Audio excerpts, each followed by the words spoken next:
Assalamualaikum warahmatullahi wabarakatuh. Halo semuanya, kembali lagi dengan saya, Baby Syifa Maulida. Di video kali ini, Baby akan menjelaskan materi kuliah anatomi dan fisiologi tentang sistem imun dan limfatik. Sebelumnya, sebelum kita mempelajari lebih dalam apa itu sistem imun dan limfatik, kita harus mengetahui apa sih sistem imun itu.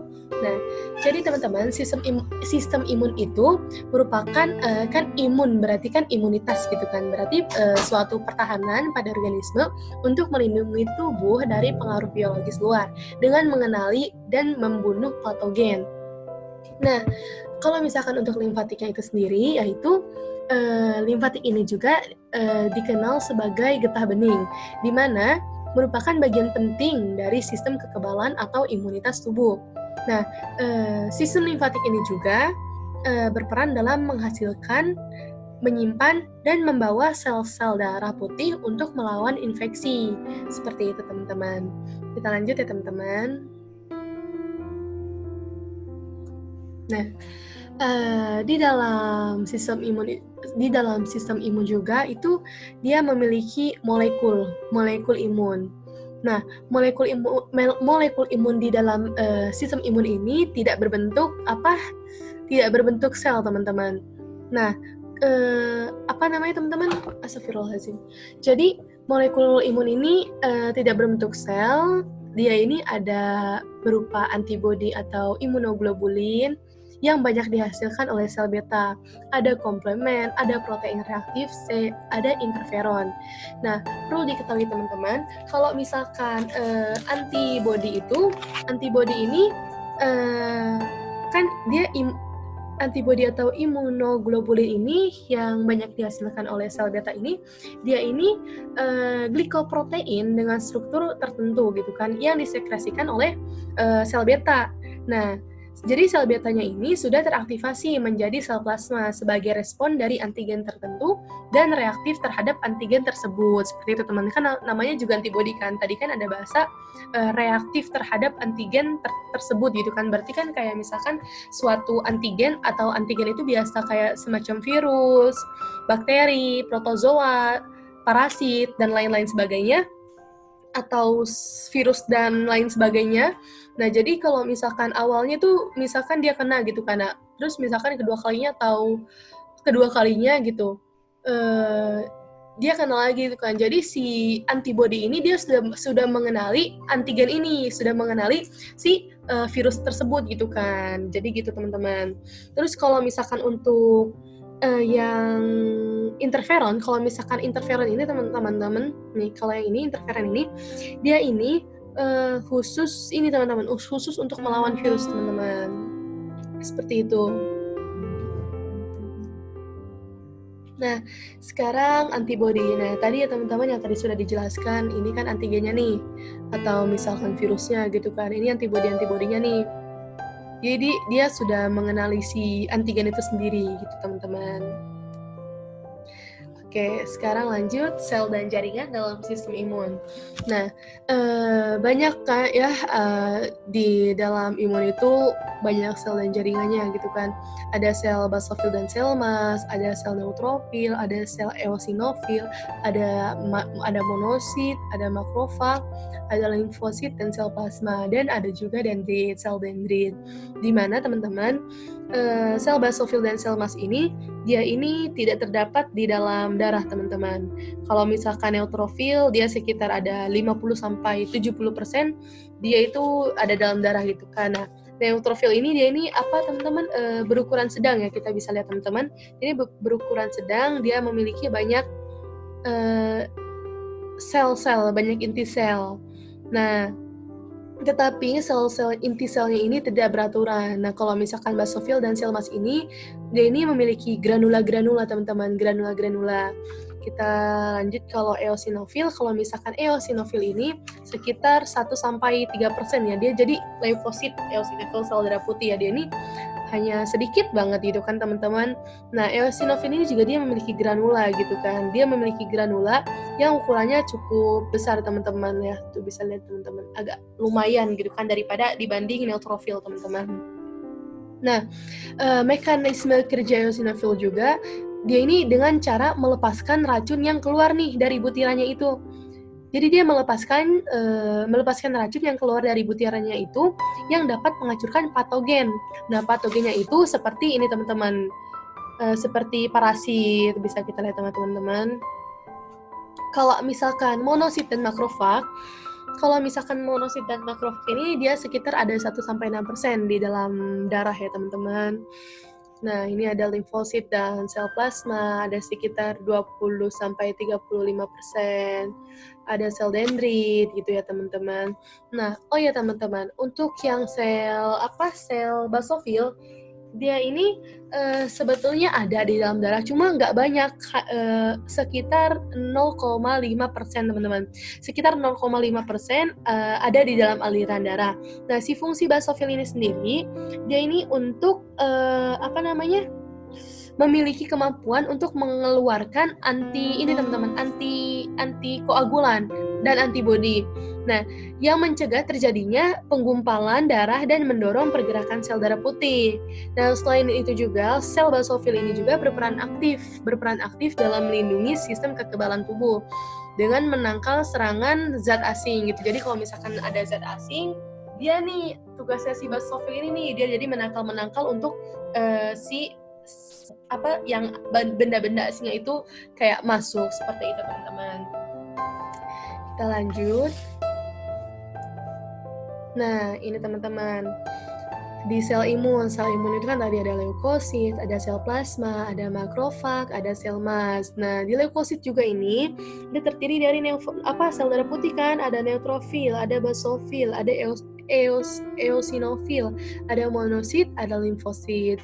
Nah, limfosit ini kan ada ada percabangan juga, ada sel beta, ada cytotoxic sel T, ada helper T, ada sel helper T, ada NK cell.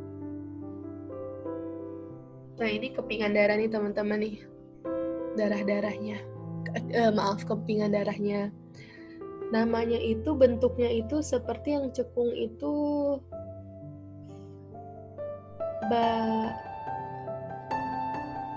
cekung darah. Pokoknya maaf ya teman-teman, kepingan darah seperti itu teman-teman. Oke, kita lanjut. Sekarang organ dan jaringan imun. Organ sistem imun ini berada di seluruh bagian tubuh. Nah, ada di organ limfoid tentunya teman-teman. Nah, organ limfoid ini juga seperti rumah bagi limfosit. Nah, jaringan limfosit ini ada primer dan ada sekunder. Kalau misalkan primer, seperti kelenjar timus, sumsum tulang. Kalau misalkan jaringan limfoid sekunder, itu ada yang berkapsul dan tidak berkapsul. Kalau misalkan yang berkapsul, seperti limfa dan kelenjar limfe. Terus kalau misalkan itu tidak berkapsul, tonsil. Terus ada galt itu dia di usus itu teman-teman. Terus ada jaringan limfoid di kulit, saluran nafas, kemih, dan reproduksi. Oh ya teman-teman, tonsil itu seperti amandel teman-teman. Jadi dia ada di perbatasan antara toraks dengan saluran pencernaan makanan teman-teman. Jadi si tonsil ini yang tidak aslinya amandel ya teman-teman, yang kanan kiri ngegantul gitu teman-teman, ngegandul gitu teman-teman. Sekarang sistem limfatik. Sistem limfatik dan peredaran darah ini saling berikatan. Nah, sistem limfatik membantu membawa kelebihan cairan dari intersisial dibawa ke vena subclavia. Kemudian kelenjar limfa juga merupakan rumah nih bagi limfosit untuk sebagai pertahanan tubuh. Nah, jadi sistem limfatik dan peredaran darah ini kan saling berkaitan atau berkesinambungan seperti itu teman-teman. Nah, ini jaringan limfa nih teman-teman. Ini hatinya teman-teman, jantung. Maaf teman-teman. Ini vena, ini arterinya. Kemudian di sini kapiler nih. Itu teman-teman.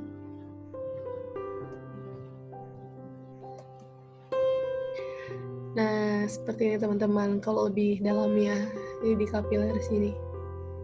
Ini kan kapiler nih teman-teman ya, pertukaran karbon dioksida dan oksigen. Nah, kalau misalkan nodus limfe ini kalau misalkan kita lihat lebih dalam atau dalam mikroskopisnya gitu ya teman-teman, ada makrofag, terus ada limfositnya juga, ada medullary sinus, ada reticular fibernya. Nah, makrofag ya teman-teman, kalau makrofag kan dia tuh makan ini ya teman-teman, makrofag berarti kan dia makan semua gitu kan, seperti itu teman-teman. Kita lanjut. Oh ya teman-teman, sebelumnya berbicara makrofag ini dia ini bisa masuk ke usus dan bakteri teman-teman. Cacing seperti itu bisa teman-teman. Kita lanjut. Nah.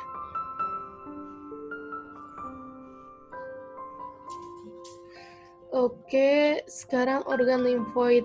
Nah, organ limfoid ini ada limfa, ada timus, ada malt. Malt ini yang tadi MALT ya, MALT. Mucous Associated Lymphoid Tissue. Jadi yang tadi yang di usus itu teman-teman. Nah, ini tonsil, ada satu tonsila palatina, ada 2 tonsila pharyngea, ada 2 tonsila lingualis. Nah, mandel ya teman-teman, yang 2 tonsila pharyngea. Berarti kan pharyng berarti ada di perbatasan di pharyng dan trachea gitu ya teman-teman. Nah, ini yang GLT teman-teman, yang tadi usus itu Purchspire, usus buntu.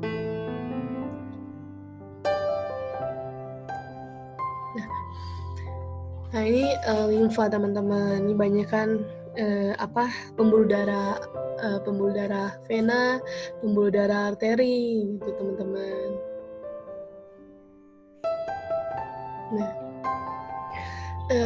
kalau misalkan berbicara tentang sistem imun itu ada yang spesifik dan non spesifik. Kalau misalkan yang non spesifik itu kan ada pertahanan primer dan ada pertahanan sekunder juga. Kalau misalkan pertahanan primer itu seperti barrier permukaan kulit, mukosa, itu asam lambung gitu kan. Kalau misalkan yang sekundernya itu pertahanan internal awal, saat patogen berhasil menembus pertahanan primer gitu kan, dicirikan dengan peradangan. Berbicara dengan peradangan, ada 5 ciri peradangan seperti kalor, rubor, tumor, dolor, fungsiolaesa. Di mana fungsiolaesa ini kekurangnya fungsi, seperti itu teman-teman. Nah, ini kalau misalkan yang spesifik ya teman-teman. Adaptive defense, humoral immunity, cellular immunity. Kalau humoral sel beta, seluler itu sel T. Nah, inflamasi atau peradangan teman-teman. Jadi tahap inflamasi itu ada 4.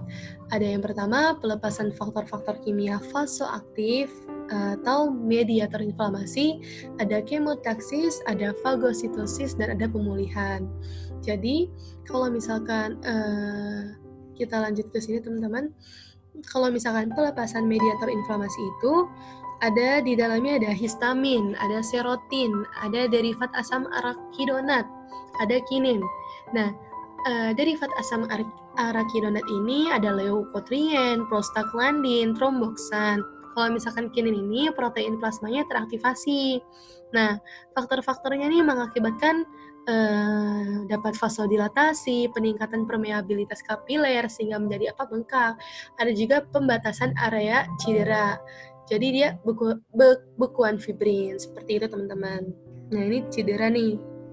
Kan misalkan kena paku di sini kan, di kulitnya kena paku. Jadi kan otomatis si pakunya kan kita nggak tahu kan, pasti dia ada kuman-kuman yang lain-lainnya, bakteri-bakteri yang lain-lainnya, sehingga bakterinya nempel nih di sini. Terjadilah bekuan fibrin di area pembatasan area cedera itu. Kan ini teman-teman nih, ini fibrin nih. Jadi area cederanya di sini. Jadi akan terjadi pembekuan fibrinnya, seperti itu teman-teman. Kedua, kemotaksis, di mana kemotaksis ini gerakan fagosit ke arah yang cedera. Nah, 1 jam setelah permulaan inflamasi, ada yang namanya marginasi dan diapedesis atau ekstravasasi. Maaf, ekstravasasi. Jadi kalau misalkan marginasi ini, perlekatan fagosit dan neutrofil ke dinding endotelial. Perlekatan fagosit dan neutrofil ke dinding endotelial. Ini marginasi. Nah, ini kita bisa lihat teman-teman, berarti kan ini dia ngelekat nih si fagositnya. Awalnya kan kemotaksis. Kemotaksis itu kan gerakan, berarti pergerakan fagosit ke arah yang cedera. Ini kan si fagosit-fagositnya nih. Dia berjalan, mulai berjalan, ada gerakan-gerakan, mulailah menempel, mulai marginasi, perlekatan fagosit dan neutrofil ke dinding endotel. Kemudian, saat sudah menempel, akan terjadinya diapedesis nih. Diapedesis kan, di mana migrasi fagosit dan neutrofil ke area yang cedera. Seperti berarti misalkan tadi kan contohnya kan kena paku gitu kan. Seperti itu teman-teman. Lanjut, fagositosis. Nah, yang ketiga, tahap itu kan ada fagositosis, di mana neutrofil dan makrofag memakan bakteri atau benda asing. Namanya juga makrofag, berarti kan dia benda-benda, bukan hanya makrofag saja sih yang bisa memakan, tetapi pada umumnya makrofag pula dia memakan benda-benda asing. Seperti itu teman-teman. Bisa lihat kita sini ya teman-teman. Nah, kemudian lisosomnya masuk. Seperti itu teman-teman. Nah, ada juga fagosit, di mana fagosit itu neutrofil dan makrofag terurai dan mati setelah menelan bakteri. Nah, neutrofil dan makrofag terurai dan mati setelah menelan bakteri, sehingga terjadinya nanah, pus atau eksudat. Kemudian pembentukan pus atau eksudat terus-menerus sampai infeksi teratasi. Pus bergerak ke permukaan tubuh atau rongga internal untuk diuraikan atau diabsorpsi. Nah, kemudian abses atau granuloma akan terbentuk jika respon inflamasi tidak dapat mengatasi cedera. Jadi, kalau misalkan abses atau granuloma ini akan terbentuk jika respon inflamasi tidak dapat mengatasi. Jadi, jika respon inflamasi tidak dapat mengatasi cedera itu, nah granuloma atau si abses ini dia akan terbentuk seperti itu teman-teman. Nah, abses ini apa sih abses itu? Abses ini suatu kantong pus terbatas dikelilingi jaringan terinflamasi. Kalau misalkan granuloma, dia ini proses inflamasi kronik. Kronik itu berarti udah lumayan parah ya teman-teman ya. Proses inflamasi kronik karena iritasi berulang dan dikelilingi kapsul fibrosa. Seperti itu teman-teman. Nah, kemudian yang terakhir tahap pemulihan, di mana tahap pemulihan ini terjadi regenerasi jaringan, mitosis sel-sel sehat. Jadi kan namanya juga pemulihan berarti suatu perbaikan gitu kan, supaya upaya menjadi sembuh seperti ini ya teman-teman ya. Jadi ada pemulihan jaringan parut, respon alternatif, regenerasi atau pembentukan parut ditentukan oleh sifat jaringan yang rusak dan luasnya cedera. Jadi tergantung si lukanya ini sendiri teman-teman. Nah, kemudian kulit kemampuan regenerasi yang tinggi, regenerasi lengkap kecuali jika cedera terlalu dalam. Jadi tergantung seberapa parah luka tersebut. Seperti itu teman-teman. Oke, sudah habis. Nah, jadi itu ya teman-teman. Ada yang tahap terakhir pemulihan. Pertama, pelepasan mediator inflamasi. Yang ini teman-teman yang perlu kita ingat, tahap inflamasi itu ada 4. Ada pelepasan faktor-faktor kimia vasoaktif, kemotaksis, fagositosis, dan pemulihan. Kalau misalkan ciri itu jangan kebalik. Kalau misalkan ciri itu seperti kalor, dolor, tumor, fungsiolesa. Maaf, kurang satu. Kalor, rubor, tumor, dolor, dan fungsiolesa. Seperti itu teman-teman.